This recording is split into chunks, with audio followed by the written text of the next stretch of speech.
পান্তা ইলিশ খান না, সারা বছর গরিব যেটা পান্তা ভাত খায় সেটা একদিন খাই আপনি বাঙালি হয়ে যাচ্ছেন একেবারে।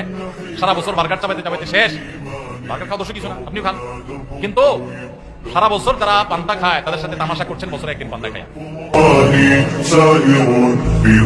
এই শোভাযাত্রা করলে এর মাধ্যমে মঙ্গল কামনা করা হয়। যে মানুষগুলো সারাদিন নিজেদেরকে বিজ্ঞান মনস্ক বলে, এই মানুষগুলো সারা দেশের সারা পৃথিবীর বিজ্ঞানীরা শুনে এটা আবিষ্কার করছে ওইটা আবিষ্কার করছে, আর আমাদের দেশের কলা বিজ্ঞানীরা শুধুমাত্র মুখস্থ আর কিছু আবিষ্কার করতে পারে।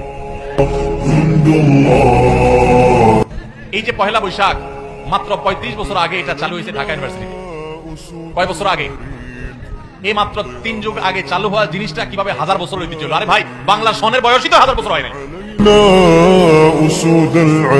এই মিছিল করলে, শোভাযাত্রা করলে এই সমস্ত মুখোশ, পেঁচা টেচা, এই সমস্ত বানর, আপনার ইঁদুর, এটা সেটা, এগুলোর মুখোশ নিয়ে রাস্তা দিয়ে ঘুরলে যদি মঙ্গল হয়, কল্যাণ হয়, তাহলে সব বাদ দিয়া সারা বছর এই কাম করো না কেন?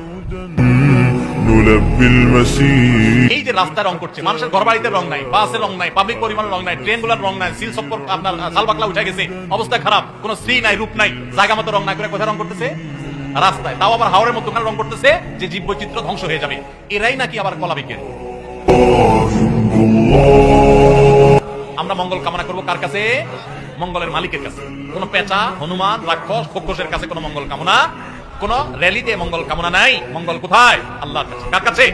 আল্লাহর কাছে। অতএব ঈমান নষ্ট করা যাবে না।